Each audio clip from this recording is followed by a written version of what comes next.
Ramakatha Rasavahini, Prema Sudhamritavahini, Sathya Sanatani Dharma Swarupini, Shanti Pradayini Mokshakarini, Ramakatha Rasavahini, Ramakatha Rasavahini.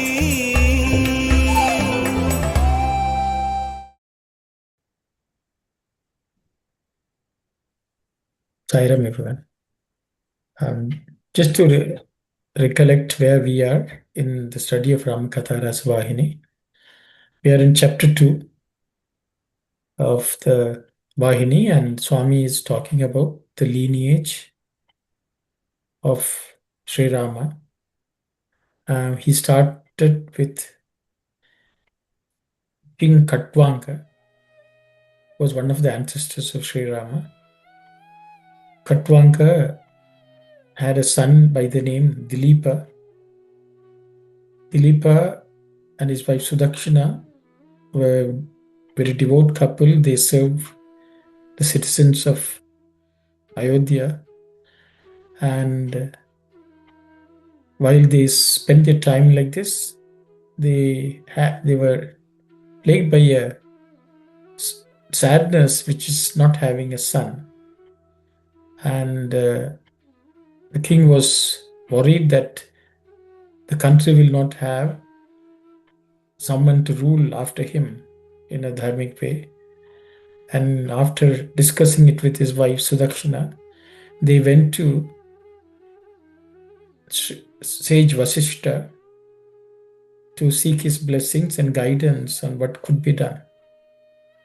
And after going there, after they shared their sorrow with the sage, after inquiring about the welfare of the ashram and the activities of the ashram, sage Vasishta went into a deep meditation.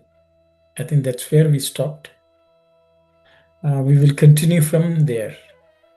So I will ask if Uncle Gopalan is reading, please read. Please.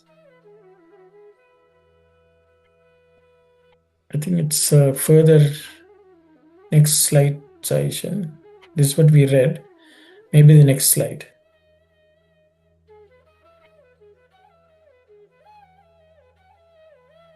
This one we read also, Uncle? This slide? Yeah, we read this. This is where, they informed Vasishta, and he went into meditation. And while he was meditating, the king and the queen also sat in Padmasana on the floor, and they were meditating on God.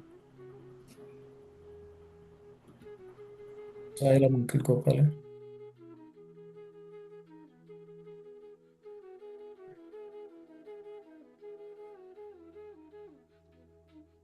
I think maybe Uncle Gopalan is having some challenges. Maybe Saishan, you read. Sure, Uncle. At last, Vashishta opened his eyes and said, King, the will of God can be thwarted by no man, whatever his might or authority. I have no power to override the decree of the divine. I cannot manifest enough grace to confer, through my blessings, the son you desire. You have drawn on yourself a curse. On one occasion, you were approaching the capital during your journey home. The divine cow, Kamadhenu, was reclining in the cool shade of the divine tree, the Kalpattaru. Your eye fell on her, but caught up in the tangle of the worldly pleasures, you ignored her and passed on, in pride, to the palace. Kamadhenu was pained by the neglect. She was hurt that you had failed to honor her. She felt that your people will start dishonoring the cow, since the king himself had failed in his duty. When rulers who do not revere the Vedas or adore Brahmins, who learn and practice the Vedas, or neglect the cow which sustains man, continue to rule without restraint, she argued, there will be no Dharma in the land. Thank you, Saishan. Auntie, Mani Auntie, shall we read the Telugu, please? అంత వశిష్ఠుల వారు కన్నులు తెరచి, రాజా, దైవేచ్ఛకు ఎట్టి వారికైనను ఎదురు తగులుట వీలు కాదు. At the end or afterwards, Sage Vasishta opened his eyes and said, "O king, for the will of God, no one can obstruct it, and it's not possible by anyone. పుత్రునొసంగునట్టి శక్తి నాకు లేదు. I do not have the power to grant you the wish for a son. నేనది చేయజాలను. I am incapable of doing it. I cannot do it. నీకొక శాపము కలదు. There is a curse on you. అది ఏమనా? What that is నీవు రాజధానికి వచ్చుచున్న సమయమున when you are coming to the palace or the city. కామధేనువు కల్పవృక్ష ఛాయలందు పరుండి నెమరు వేయుచున్న సమయమున At that time, the Kamadhenu, the divine cow, was resting under the shade of the Kalpavruksha, and it was chewing the cud. దేనువును చూచియు నీవు దానిని లెక్క చేయక, even though you saw the cow, you did not pay attention to it or ignored it. విషయలోలుడై అహంకారముతో You were engrossed in worldly thoughts and with the sense of ego. రాజభవనమును చేరుకొంటివి. You reached your palace. ఆనాడు కామదేవు తనకు ప్రభువు గావించిన పరాభవమునకు విచారించి, So that day, Kamadhenu, the divine cow, was saddened by the disrespect shown by the king. రాజే ఏ గోవులను గౌరవింపకున్నా, When the king himself is not respecting the cows, ప్రజలు ఎట్లు విశ్వసించి గౌరవింతురను ఉద్దేశముతో, then how can the citizens or the subjects will be respecting the cows thinking so? వేద బ్రాహ్మణ గోవులను గౌరవింపని రాజుల వంశము అభివృద్ధిగాంచిన, If the lineage of a king who does not respect or revere the cows and the brahmanas, లోకమే ధర్మహీనమగును అని తలంచి, the entire world will face the lack of dharma. Thus thinking, ఆనాడు కామధేనువు నీకు వంశోద్ధారకుడగు కుమారుడు కలుగకూడదనియు. No, I has not read it. No, there will be no dharma in the land. That's it. Okay, thank లోకమే ధర్మహీనమగును తలంచి. Okay, thank you, Auntie. Sai Ram. Sai Ram.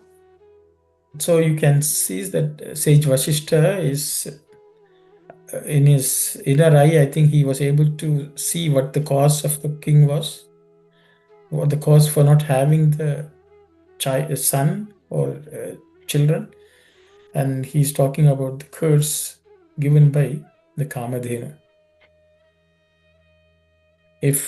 So I will stop here. If anyone would like to discuss any of the points which we read, is there something for us to learn and what we can learn from this? It will be good.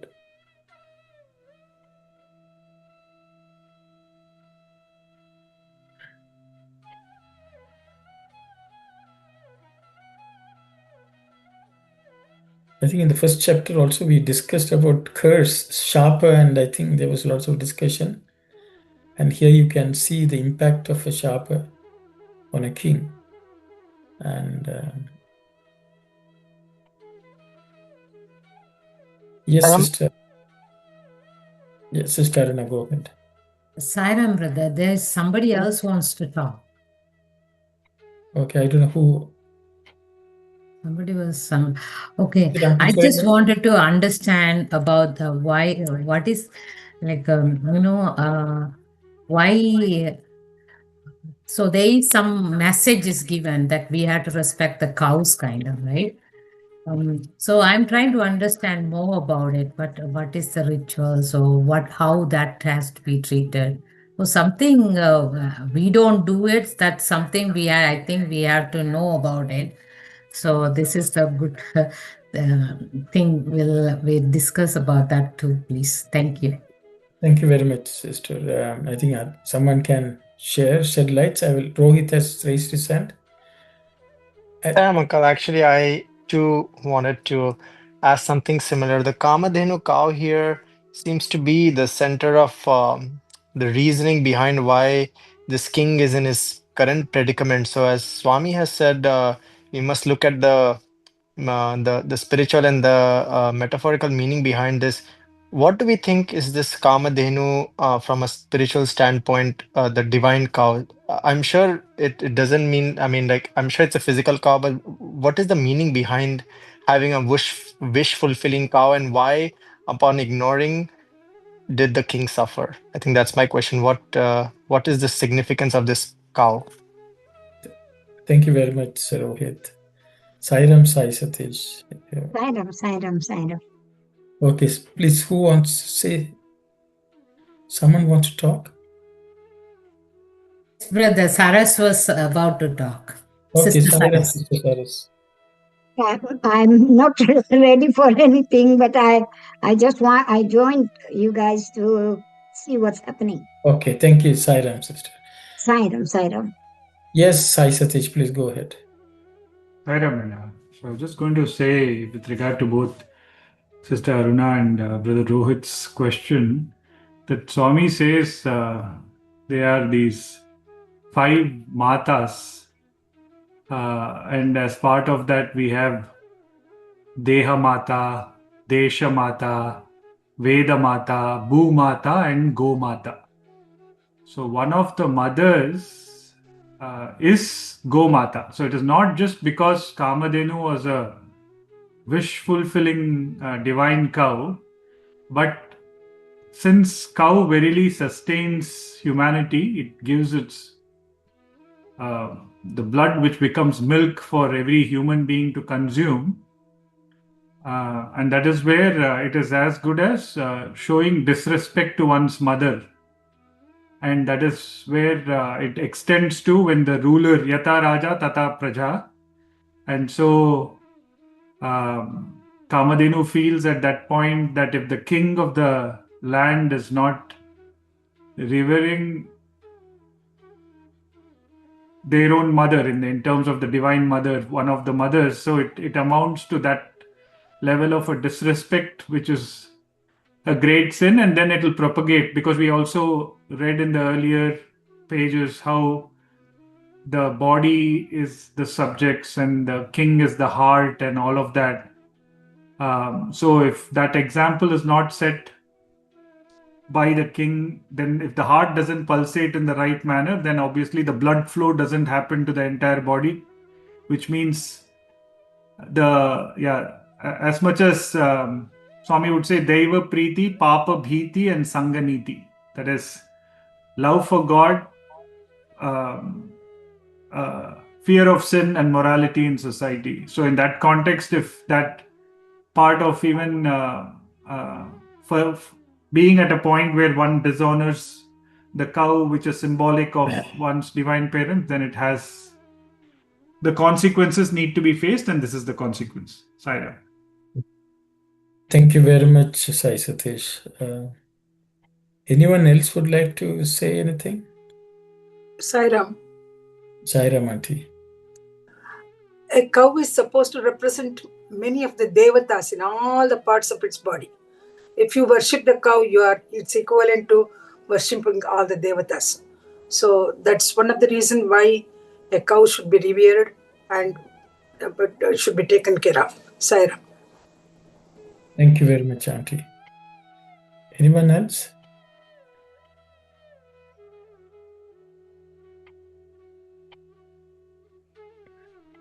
I think Beena, you would like to say anything? You asked only last week. Beena was asking me about Go Puja, whether Swami has spoken anything. So Sai Ram, yes, it's very interesting to see here this paragraph about Kamadhenu. Yes. What I was thinking here is in those days is just having a Dharma Purush and Dharma Patni. It's just a one-time worldly pleasure, or they were being in their own world. You get curse from the Kamdhenu, how much impact that the curse Kamdhenu gives. So in that context, we are not doing anything to Gau Seva or the daily base, any kind of a Seva. What you have to say, or anyone has to say about what is our duty to cow in that manner? Because I'm surprised that Raja Dilip, who was the great in all his virtues and having a curse like that, what is the impact, I think, today's human perspective? If anyone would like to just have a little bit of saying something about that. Thank you very much, Bina. Thank you. Yes, Sai Ram, Saishan, you have your hand. Saramako, just in the vein of our conversation last week, I think we talked about how Dilipa was focused on the welfare of all in his kingdom, all his subjects, all the citizens, and I think Mani Auntie had mentioned like the desire wasn't for himself to have the son, but for the lineage to continue, for the welfare of the entire that lineage. And I think so I was reading on that, and I was reading a discourse Swami in that he says that a cause for man's suffering is that he has constricted his love to himself and his family, his own family. And Swami says that he should develop like the broad feeling that all are his brothers, all are his sisters, and all are the children of God, and that an all-compassing like feeling to identify himself with everybody should be present. And I think there's also that Swami also talked about there's 4 qualities in a human being. There's animal qualities present, there's divine qualities present as well, and that Swami defines that divine quality as sarva loka hite rataha, I think, and pretty much just being engaged in the welfare of all. So I read that and I came across that, so I just wanted to share. Thank you very much, Sai. Any other thoughts? If not, I will. Sai Ram, Auntie, please go ahead. This is Vani. Yes, So this is like I heard about when Kamadhenu was the sacred cow was coming, then the Asuras and Devas churning the milk auction, and this was one of those gifts that came through that churning of the ocean, milk auction. This is not from Swami, but I've heard, I don't know how true it is. And the Kamadhenu fulfills the wishes and the desires of people when they ask for something. And then I also heard about Kamadhenu represents the Dharma, and the 4 legs are the 4 Vedas. I don't know how much true it is. So that's my thought. Thank you very much, sister. Thank you. Anyone, any other thoughts, please? Sai Ram.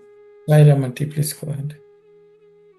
In olden days, money was not the thing which they possessed. The more number of cows a Raja possessed or a sage possessed, that was the wealth. Wealth was counted in the name of cows. The number of cows that you have, the more, the richer you are. Sai Ram. Thank you very much, Auntie. So just to summarize and maybe complement with some thoughts of mine, I think Rohit asked why Kalpa Vriksha and why Kamadhenu. So is there one cow or it's all cows are Kamadhenu? I think sort of imply. I think Kamadhenu means the Dhenu is just cow. Kama means whatever you wish, it gives you. That's the meaning of Kamadhenu. And Kalpavriksha is a tree which gives whatever you wish for. The reality is all the trees in the world are actual Kalpavriksha. They give something or other to us. Because without the trees, we cannot live in this world. Without any vegetation, human beings cannot exist. So that's what Kalpavriksha stands for. But Kamadhenu is cow, because cow was considered a very sacred thing in the Vedic culture, because that was the only other animal whose products which human beings consumed. Because it was given equal privilege as a human being, because its milk actually was consumed by human beings. Not only that, many of the byproducts which came from the milk, such as curds, ghee, and so on, were also used for many Vedic rituals, even as puja dravya, means they were considered. So because of that, Panchagavyam, the things which, 5 things which come from the cow were considered very sacred. And they were also capable of granting all kinds of health, wealth, and also divine grace. So because of that, the cow was always held sacred. And I think if we ask whether we have to do something about it, I think Swami is going to talk about it, how Vasishtha asked him to serve the cow. But I think sometimes we think, all of us drink milk every day. And we don't think about the cows which have given the milk which we have gotten from the store to drink. Sometimes we think we have paid some cash for it, with that our job is done.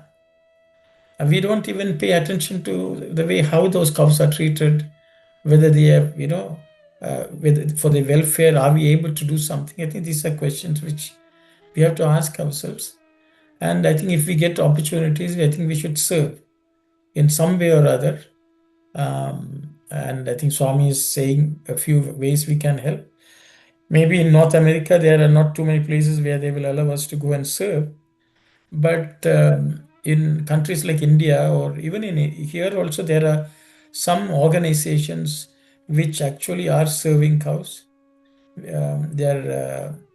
We can find out and we can serve. I think it's something which we could do. That way we repay the debt to the cows whose milk is actually sustaining us. We should treat it just like a mother, because it keeps us healthy and living a reasonably happy life. So I would stop there. So I think that's what we have to learn. And in terms of neglect also, I think somebody had asked, the reality is, as a king, the king was not a king for just the human beings. The king was supposed to look after the land, look after all the animals. The welfare of the animals also was something. So I think what Swami says that at some point, it may be just a day, one day he neglected. Even though he saw a cow or Samadhenu, he ignored it. And he was preoccupied by his own interests in the world. And I think that's why Kamadhenu wanted to teach him a lesson. Through this process, actually, we are also to learn the lesson. And I think that's the whole purpose of Ramayana. And that's why Swami wants us to read, so that we take life a bit more seriously and discharge the debt we owe to cows who are sustaining us, I think. We'll stop here, Sai Ram. If anyone else has something to add, please go ahead. Can I add one, please? So cow is the sacred symbol of life. So that's why we have to protect that one. And also it's associated with the Aditi. That's the mother of all the gods, is Aditi. So cow is associated with that one. It's another point today. I think it's Aditi's sister, but Aditi is the mother of all gods. But I don't know about how it's connected with Aditi, but I'm not familiar with it. If you have more information, please share. I only know cow is associated with the Aditi, but I don't know the detail of that. Okay, thank you, sister. Thank you. Yes, brother Rohit, please go ahead. Yes, Sai Ram uncle. if we have discussed Kamadini, I would also like to touch base on the first three lines, which I found very interesting because Sage Vashishta is, one of the original Saptarishi, so extremely powerful, one of the original Vedic seers. So very, very a total spiritual master of the highest level, right next to God. But even such a great master is telling the king that I have no authority to help you with your karma, with your curse. So, as we know, that Swami has compressed this entire Ramayana into two small books. So, every line is very important. Swami is passing an important message. So, what is this? Why is the king not even, why is the Rishi not able to help the king with his karma? So, even though the Rishis are almost has the same power as God, but they don't utilize it. So they have the power of creation. They have the power to manipulate space and time as they feel. They have the power to manipulate the elements. But in this case, even a powerful sage like Vashishta is not able to help the king with his or her karma. So what is why is he not able to do so? Okay, thank you very much for the question, Rohit. I will again open it up to the participants if anyone would like to shed some light. Why is Sage Vashishta powerless? Yes, Beena, please go ahead. Here is it is a curse. So once I think that in those days, who is giving the curse can only reduce it or nullify it. But it is not a matter of the karma, but it's rather a karma curse. Thank you very much, Beena. Thank you. So I think I'm also reminded of the curse which was pronounced by some rishis on Jaya Vijaya in Vaikunta itself. They were the gatekeepers of Narayana, and they were cursed. Jaya and Vijaya were cursed by sages, the four sages. And when then they realized their mistake and they sought the help of Sriman Narayana himself. He said, I cannot help you. You have to ask the sages to help you. And actually, he interceded on their behalf and asked the sages to have some compassion and provide some options for them. So ultimately, as Beena said, when a curse is specially pronounced by someone who is divine, who is very spiritually elevated, even God will not intercede in that because it has to see, but they will not interfere with even karma to a great extent. So that's what it is. So I will stop here if anyone else would like to add to that.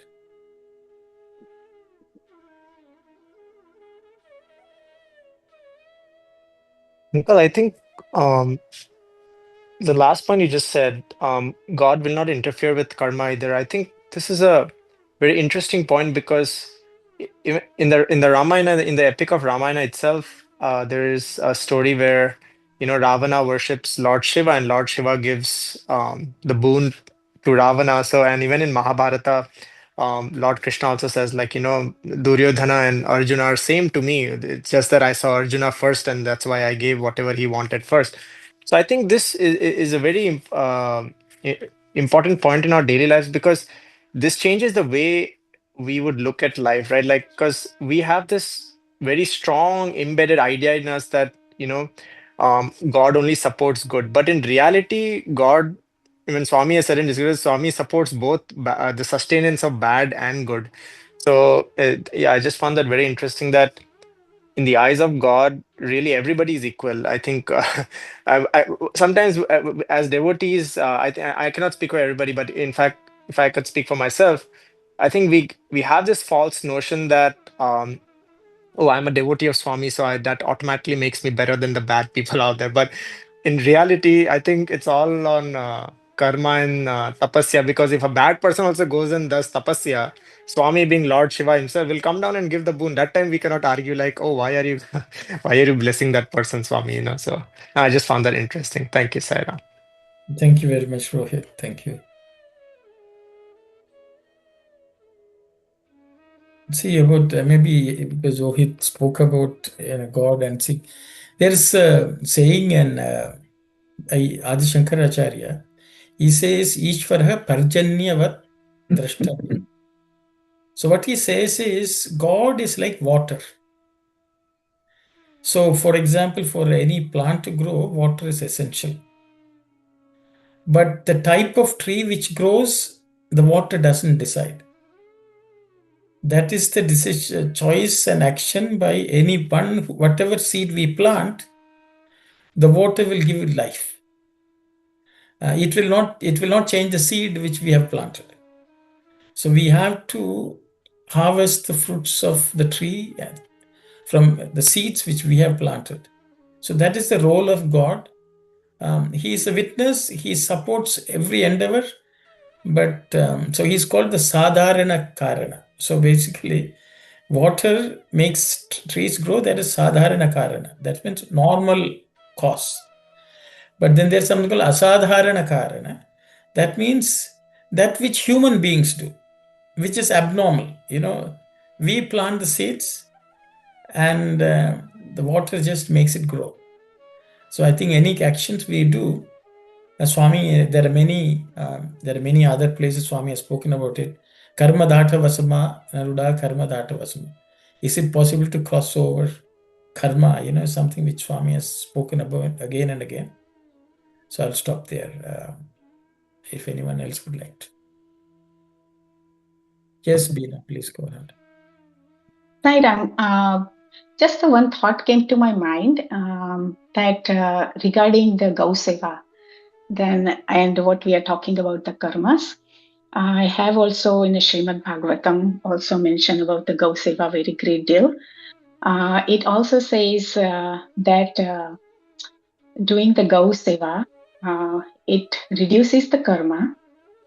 Also, it gives the arogya. And lots of priests today also for any health issues or any astrologically also, they say the Gau Seva is the best Seva. It reduces your karma and it elevates the quality of the life and it gives the prosperity in a life also. So Gau Seva is very important. That's also, I just came to know from the Srimad Bhagavatam. I wanted to share. Thank you very much, Beena. Thank you. So if everyone is okay, maybe we can move to the next slide and find how we can serve the cow. Kamadhenu cursed you that day that you should have no son to succeed your throne. She declared, however, that when you take the advice of the Guru and start in humility and reverence to serve the cow and worship her in gratitude, the curse will be rendered infructuous and you will be rewarded with a son and an heir. Therefore, worship the cow from this moment with your queen as laid down in the sacred text, and you are certain to have a son. The hour is near when cows start returning home from the pasture. My treasure, the divine cow Nandini, is fast approaching the hermitage. Go serve her with devotion and steady faith. Give her food and drink at appropriate hours. Wash the cow and take her out to the pastures and see that no harm comes to her while she grazes. Vasishtha then initiated the king and the queen in the ritualistic vow of cow worship, Denavrata. He sent them into the cowshed with holy water and offerings for the worship, and himself walked towards the river for ablutions and evening prayers. Thank you very much, Uncle. Auntie, shall we read the Telugu? Okay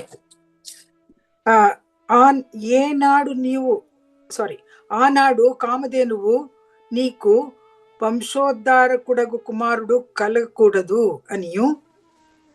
So that day, Kamadhenu said, for you, there should not be any extension of your lineage.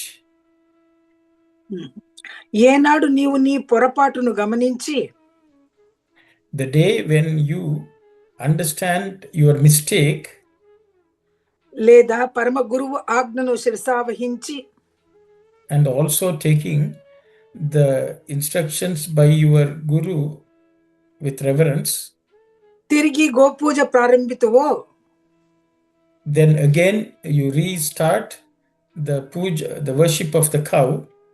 గోవులను గౌరవింతువో ఆనాడు తిరిగి నీ వంశము వృద్ధి కాంచుననియు తలంచుట చేత That day, the day when you start respecting the cows again, then your lineage will grow. And thinking thus, నీకి ఆ పుత్ర బాధ పేడిచుచున్నది. So because of that, the lack of a son is actually hurting you.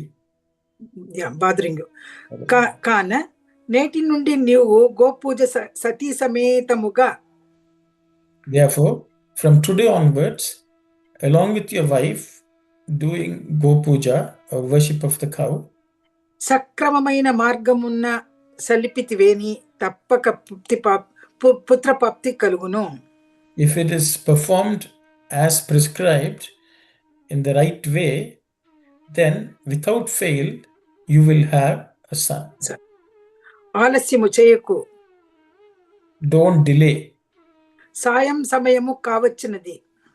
The evening is fast approaching. గోవులు వచ్చు వేళైనది. This is the time when the cows return.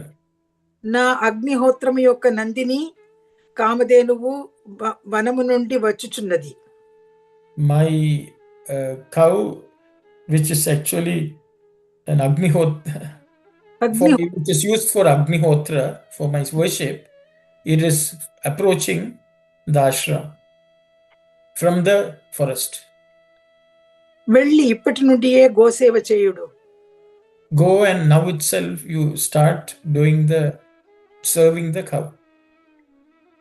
నిరంతరం ధేనువు వ్రతము గావింపుడు. Without continuously, without any break, do the cow worship and take up the vow of worshipping the cow. దానికి తగిన వేళల్లో తగిన ఆహార పానీయములు అందించుచు to the cow at appropriate times, giving it food and water. దానికి స్నానపానాదులకు సమయమును కనిపెట్టి when it needs the bath and when it needs some the drink, you have to keep vigilant about it. జాగ్రత్తగా చూచుకుంటని ఆజ్ఞాపించి You carefully watch over. Thus he commanded him. ధేను వ్రతమునకు Deeksha నొసంగి He initiated him for the purpose of performing the Dhenu Vrata or the vow of cow worship.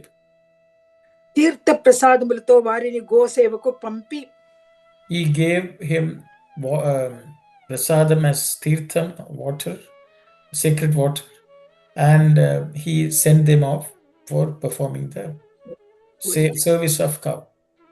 అనుష్ఠానమునకై వశిష్ఠుల వారు నదికి వెళ్ళెను. For his daily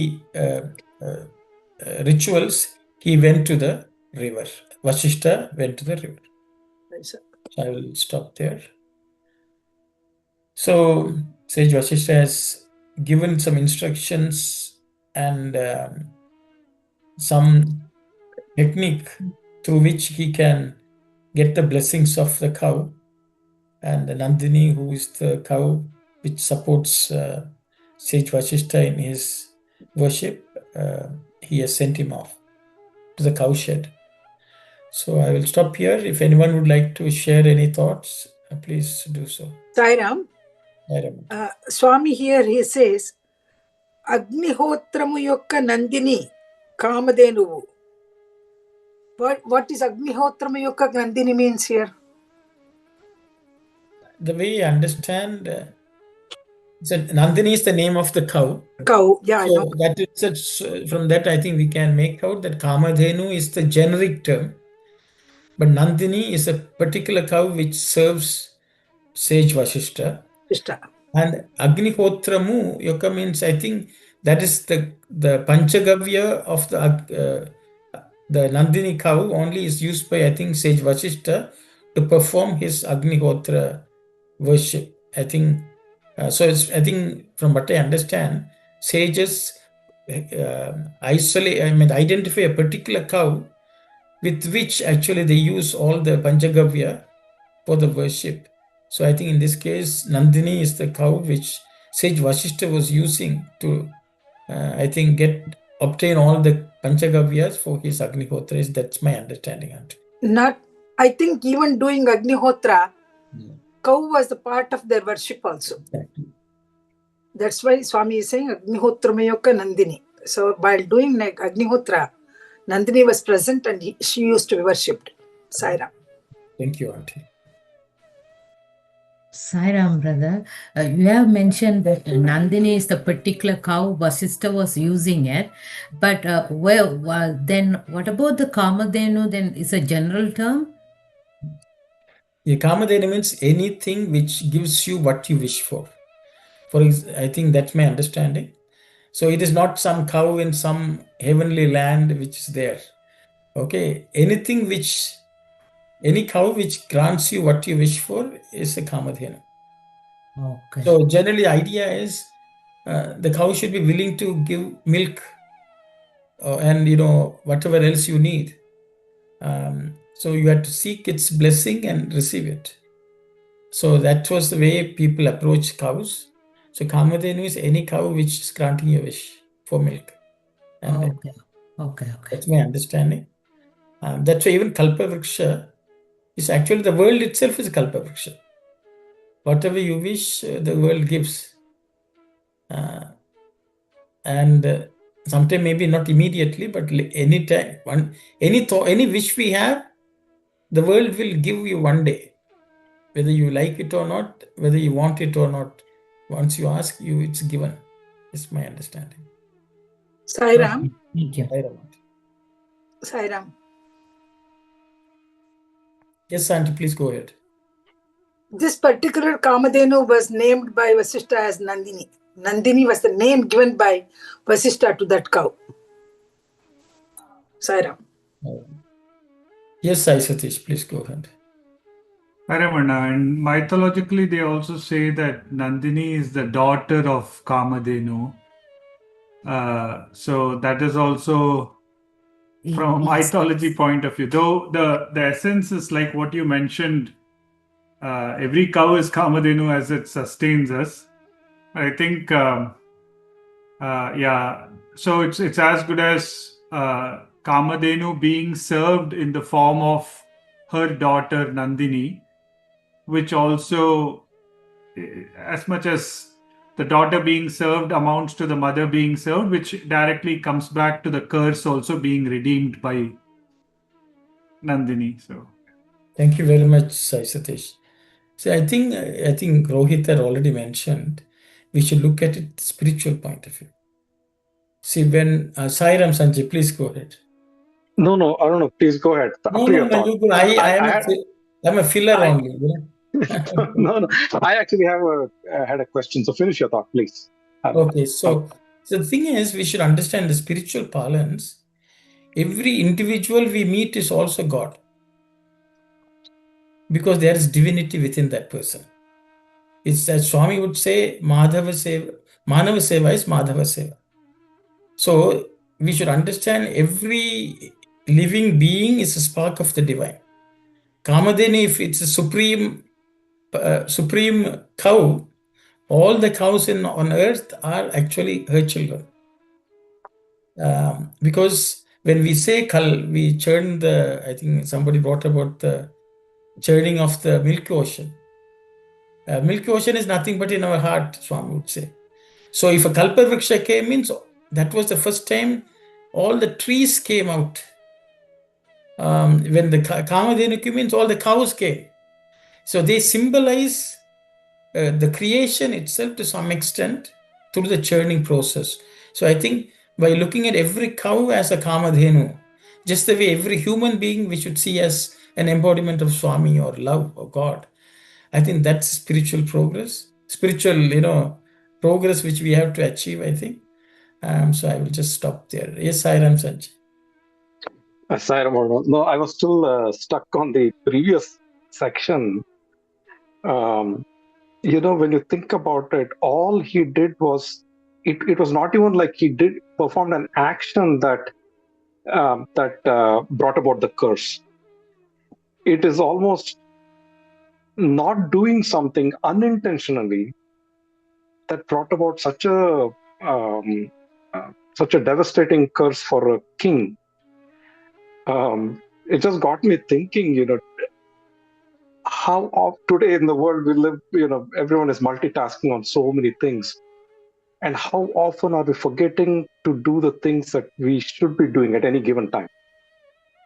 How many things are skipping our, though we are looking at something, but we are not really seeing it. We are hearing something, but you're not listening to it. I just wonder that what would be the implications of such action. And it's interesting that Swami ends that paragraph by saying that the cow inferred from that there will be a decline of dharma from something as quote unquote trivial as just the king was occupied, his mind was occupied with something, and because of which he did not notice the cow, and all this came about from that. I was just struck by that, by the effect of such a simple inaction. Yes, thank you very much, Sanjay. Thank you very much. Very good point. I was hoping at that time, somebody may bring it up. Yes, it is true that, because our kartavyam, our duty towards the world is such that at all points in time, we should also not only look out for ourselves, look out for the surrounding, anything which surrounds us, anything which we come into contact with. I think we should watch out for that also, individuals, beings, and anything. And I think so our duty is not to ourselves or to our family, to the rest of the world also. And I think that's something which we neglect, as you rightly point out, because we are so caught up thinking about what we have to do for ourselves. And in that process, we may be, far, committing far too many sins, and we will have to suffer. I think that's a very valid point. Sai Ram, thanks for pointing that out. Yes, Sister Aruna. Sai Ram, brother, that is a good point that, without our intention, sometimes we get into trouble like this. Always this happens. But the thing is, now I believe without an intention that the king didn't make a note of the Kamadhenu, that's where he has got a chance to come out of it by serving or he got some way of coming out of that curse. But if you do intentionally, I don't think there will be a way out for him to come out of it. Kind of, it comes to my mind. I don't know whether that is right, but because here is unintentional, even the Rishi, Vasistha, was helping out. Do this, then this way you will be come out of that curse, kind of. I don't know if that is right or not, so I just wanted to find out that also. Thank you, Sai Ram. Sai Ram, Anna, Arun. Yes. Swami in Telugu says, Vishayaloludai ahankaramuto. He was arrogant and concerned in his own issues. That is why he neglected. So there were two reasons for neglecting for taking notice of that Kamadhenu. Vishaya loludai ahankaram. Both the things were there. So maybe that is the reason why Kamadhenu cursed him. Sai Ram. Thank you very much, Auntie. On that point, Auntie, because I was trying to reconcile. Earlier on, Swami has told us how Dilipa lived his life. Yeah. How Sudakshana lived their life. They are trying to make sure that all the Vedas, people were everything was going on very well in the country. So I don't know whether when Swami says, or when Sage Vasishtha says he was Vishaloludai Ahankara, so means maybe not, I think, the way to our degree, just the sense of I feeling, that's body, that mamakara, that ahankara, not necessarily pride or arrogance is, I don't know that, because I am unable to reconcile the Dilipa which Swami has spoken about as someone, the ideal king. I almost like God, something like that. And then maybe one day he slipped, possibly also. He was unaware of Yes. Unaware of the things, maybe. And Sister Aruna, I also wanted to let you know, for example, if you're driving on this highway, if you just because we didn't see the speed limit or we didn't pay attention, police will still give us a ticket. So, okay, we are supposed to pay attention. Just Sai Satish, please go ahead. Sai Ram, I was just going to say to what Brother Sanjay said, that I think greater the responsibility, greater is the punishment. So, because it's like if a small kid steals a pencil, they'll say, "Oh, no problem, he's only a child." If, let's say, a police officer goes and steals the same pencil, then the punishment for that police officer will be completely different, because he is the one who is the guardian of the law and he is breaking the law, kind of a thing. The matter is the same thing, taking a pencil.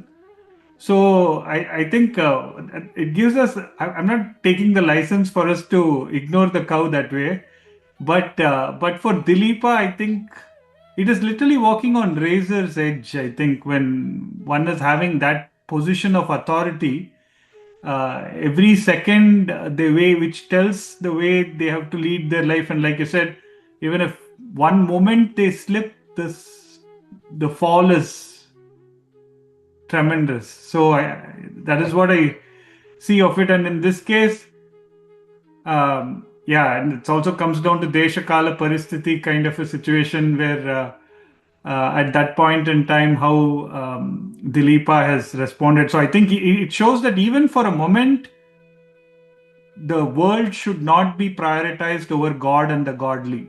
Even for a moment, if that is done, and especially when oneness of that authority, then the consequences are significant. Sai Ram. Thank you. I like that comment. Thank you. Yes, Sister Anandi, please go ahead.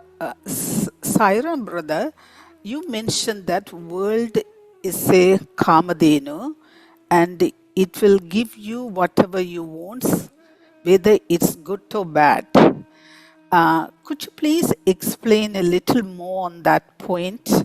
Sometimes, even if we are really wanting something from the world, we wouldn't get it.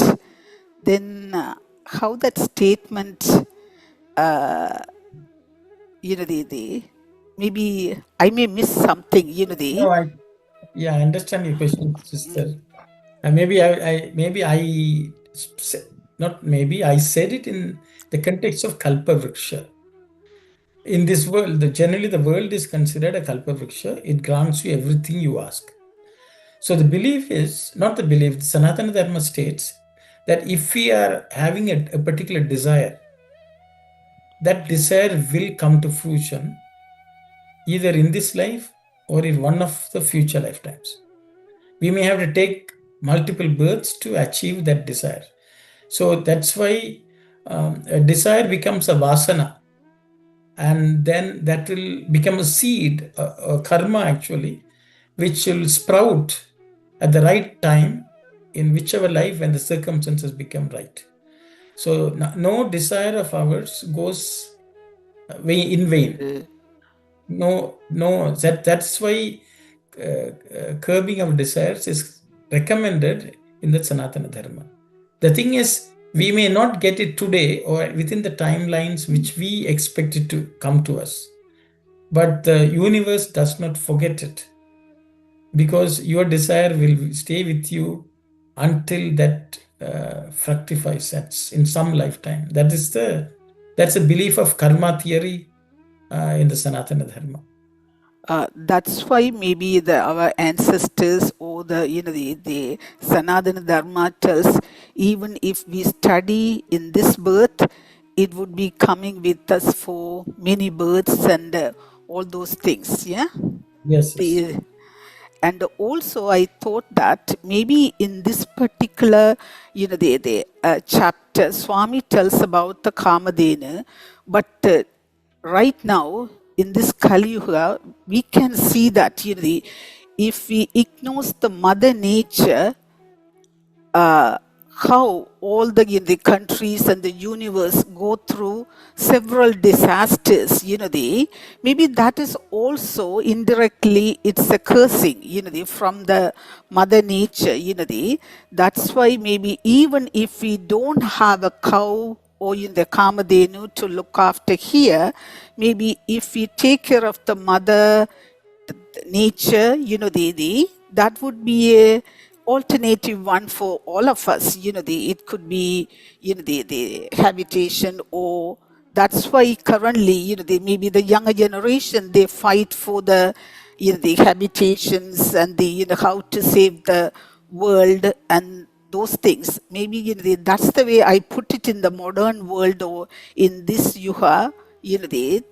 I connect that one with this one, to take care of the universe and also maybe other, not only the human things, also maybe the animals and the other vegetation and all those things.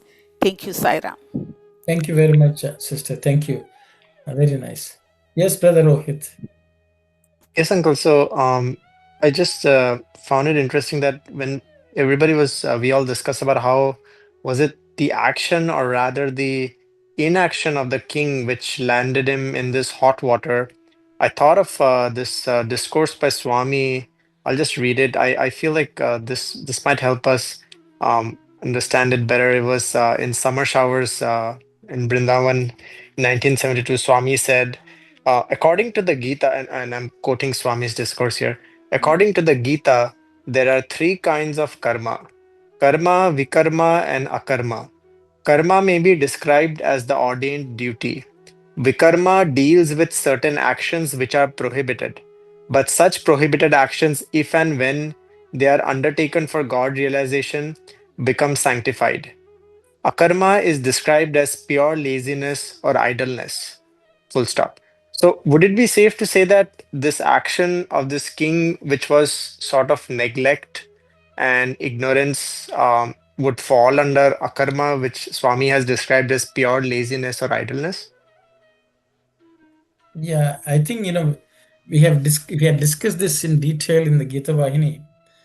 Swami, this is a general understanding of the three karmas which you mentioned, but I think Swami goes on to give his own additional spiritual meaning also. But I think from what you say, the akarma inaction can fall under the akarma also, because we think we are not doing any action, but actually inaction is also action, yeah, which is neglect or laziness or something like that, brother. Thank you.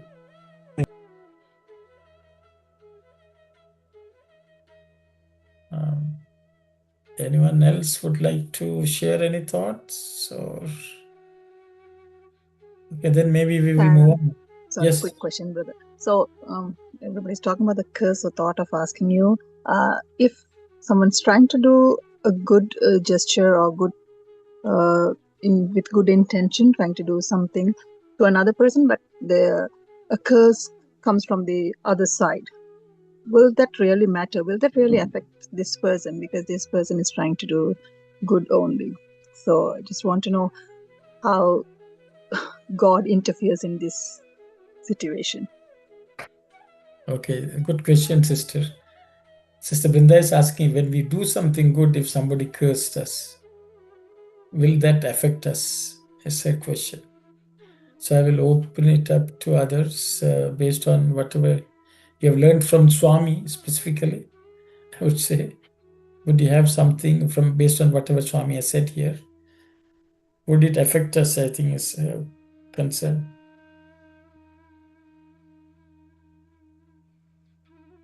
Yes, Sai Satish, please go ahead. Haram, it will come down to the level of the person who is cursing also. So in the sense that when Gandhari cursed Krishna, so we know that like because she had lost her 100 sons and she curses Krishna. Krishna says tatastu to that. So that is at a different level itself, where Lord is so established in the absolute that whatever Gandhari curses that may you and your lineage perish kind of a thing, it is all at the worldly level. So being established in that highest self, of course, for the Lord, it is fine. But now coming to us mortals, what happens is, again, it is if the intention is pure at its ultimate level, then the consequence of that intention should not pull us down. So when that person does it with that absolute purity and selflessness, the outcome, if that person is bogged down, then that means it was not pure in its intention itself. So because then whether curse comes, that's what, right? Whether the praise comes or the curse comes, the blame comes, the person is not affected by it because the intention is what they go with. So I would say that will completely define their intention or whether they are intention. So I will, yeah. Thank you very much, Sai Satish. Anyone else would like to say anything?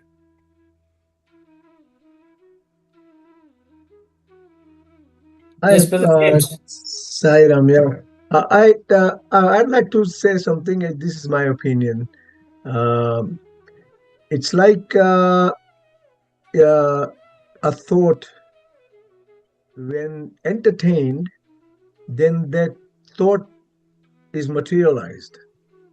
You expand it.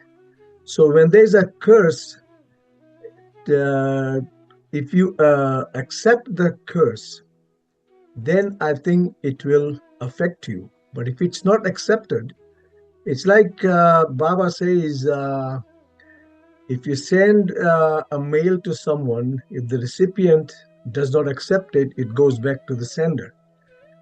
So that's why I'm saying this, because I think if there's a curse thrown at you, if you do not accept it, I don't think it will affect you. I don't know. How to not accept a curse which has been pronounced and we don't know of, brother? No, it is just like words thrown at you. And if you, just like if somebody swears at you or says negative things at you, if you accept it, it will affect you. If you do not accept it, it just goes in the air. So that's why I mentioned that. Thank you very much, brother. Thank you. Yes. Anyone else would like to say anything? Yeah, brother. Yes. According to what we have now learned, he was the king was cursed by Kamadhenu, where he didn't know about it, that Exactly. he was cursed. Yeah. Right?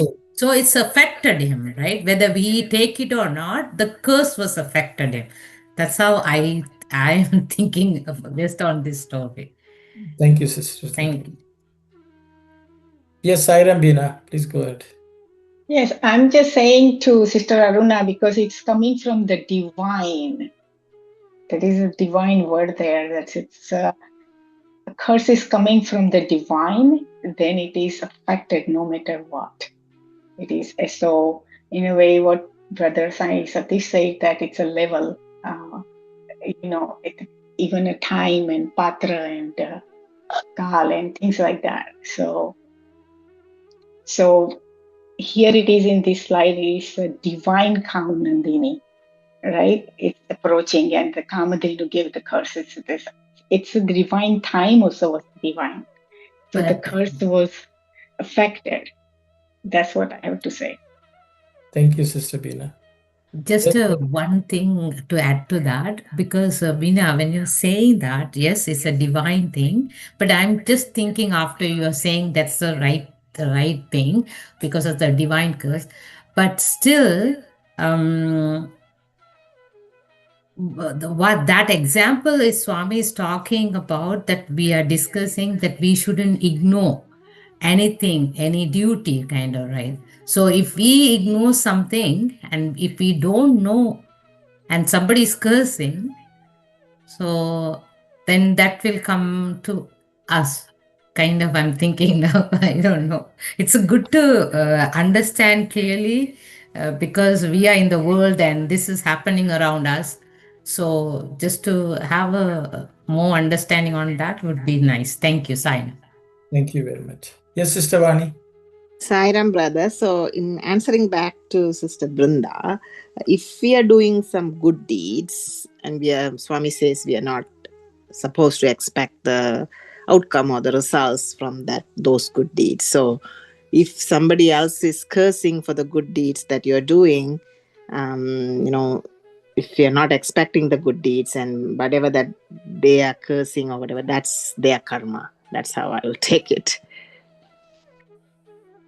Thank you, Sister Vani. Anyone else? I thought Rohit, you raised your hand and then put it down. No, uncle, I just wanted to address this. So, like Arnanti was asking, like whether if we don't do it and we just say no. I think as it is with everything in this multifaceted, complex world of karma, it also depends on your own action, right? For example, if we go and do something bad and then somebody tells us, "Oh, you really hurt me and I curse you," at that moment we cannot be like, "Well, I don't accept your curse," right? But because there are the laws of karma already written, so if you do bad karma, you cannot go out there and say, "I do not accept the curse," because irrespective of your emotions, if you've done the act, then you have to bear the consequences. I thought that's I wanted to add. Sarah. Thank you very much. Yes, Brother Shankar.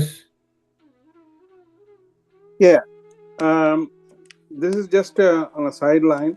The curse is given by Kamadhenu, and any reprisal has to be done, should be done by Kamadhenu. Now, Vasishtha, on his meditation, he finds a solution for the curse. Does it mean that he consulted Kamadhenu or something? Is this logic? Okay, thank you for the question. Yes, so anyone who wants to answer that question, please try. Yes, Sanjay, please go ahead. No, I just wanted to say that in the context of the material that we are reading, I think it's very clear that intentionally done or unintentionally not done action, both, in this case, unintentionally not done action has incurred a curse. And in as much as Kamadhenu was divine, we also read that King Dilipa himself, as you mentioned a little earlier, is an extremely dharmic person. So I think, at least from this material, it's very clear that intentionally or unintentionally done, both of them, it doesn't matter. The curse is a curse. I think in the take the message that is very clear is very often we think that if I am not aware of how that person interprets my action, we think we are free of it. A simple example is we all know how Swami insisted on how people should clothe themselves in Prashanti Nilayam, for example, or in their lives in general. The way we dress should not bring about a negative thought in the other person's mind. That itself is constituted as violence. It is violence doesn't necessarily mean a violent act. What we do that brings about a thought in the other person's mind can also be violent, because in one of the early discourses in Sathya Sai Speaks, Swami talks about anything that delays one's journey to the destination is a violent act. Now, what I do in some way delays the person in my neighborhood or in next to me in their journey to the destination, however that negative thought might have arisen in that person's mind. But if I had some basis or some cause for that, I'm responsible for that. And I think it was discussed in one of the earlier sessions, maybe, that this is a matter of hundreds of lifetimes of us paying for those things. So I think intentionally done or unintentionally done, whether even if we say like, oh, I was just helping that person, why was that other person upset? There is always reasons there that we many a times are not aware of it. And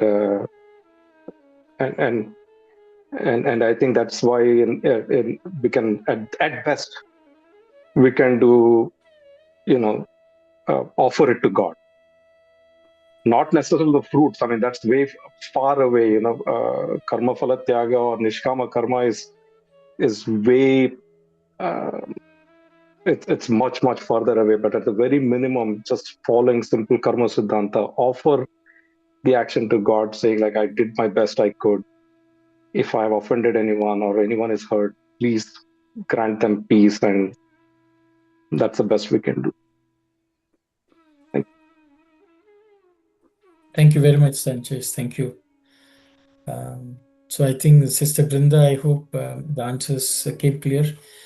If we are looking for some positive feedback from other people, then we are accepting any gift from them. If we are not interested in either praise or blame, when we give up both and we offer it to the Lord and say, Lord, I've done this action with all good intentions and I offer it to you. We are not looking for any benefit or praise from that action. Then the blame or the harm will not affect us, because the Lord, we have offered everything to the Lord. So the fruits have been offered to the Lord. I think that's the best way, not to accept anything. So in that way, we will not be harmed. And even if we are harmed, we will not be affected. I think that's my understanding.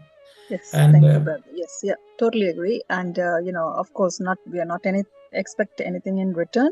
But the thing is, people do say words have power, so that was my concern. But anyhow, yes, Swami is there, so all good. Thank you. Thanks, everyone. And Sai Ram, please go ahead. Yeah, Uncle, I just wanted to point, like, one thing I noticed was that I think going back to previous chapters, I think Swami talked about how kings in any situation, they always seeked the guidance from sages and revered ones within the empire as well, like the village. In the curse itself, I think Swami says that at the point when you go to take the advice of the guru, that was also like unknown. Like that part of the curse, like he didn't know, but the practice is generally that the kings tend to go to the guru for advice and guidance. So I guess it kind of showed for me that regardless of whatever curses that you may not know or you may know, the seeking the Lord or the guidance of a guru is the way through, and that's the only way through. That's something I... Thank you. And just for Brother Shankar's question, I think the understanding is, brother, every action which we do, even every thought we have in our mind, is all recorded in the space, in the Chitakasha or Chidakasha. And the rishis generally are able to go and find the records which are already stored in the space as an eternal record of every action, every thought which happens. So they just consult the permanent record in the Akasha, is my understanding. And that's they're able to do that with divine help and through their own sadhana. And they're able to, I think today, modern day, they may say intuition and things like that, but it's cultivated systematically through sadhana, and they will be able to read and find out the cause through that process. Is my understanding. I'll stop here. If anyone else has something to add, please go ahead. Sai Ram, Bina. Sai Ram, most of the courses were very beneficial for who they got it. It was absolutely for their uplifting and moksha even. So never think that the curse was really a bad thing. It was actually a good thing. If you see the stories in Ramayana and in Srimad Bhagavatam, there were so many curses that they got all the Danavas, Rakshasas got moksha, and it was beneficial in that case. Sai Ram. Thank you. It's blessings in disguise. We should take everything which comes to us, whether others curse or any difficulty or challenges, as also blessings, and they will help us move forward. Thank you very much, Sister Bina. It's 10:16, so it has been a very involved discussion, and I hope all of us learned something and we can change our life from today, just the way Dilipa changed his life from that day. And I think we also can change and improve our life. And may Swami continue to guide us, just the way he has guided us today. That's all I can say. If there are no other thoughts from anyone, we can close. We'll close with the Samastaloka prayer. Sai Ram, and we will meet next Friday. Om Samastaloka Sukhino Bhavantu. Samastaloka Sukhino Bhavantu. Samastaloka Sukhino Bhavantu. Om Shanti, Shanti, Shanti. Sai Ram, everyone.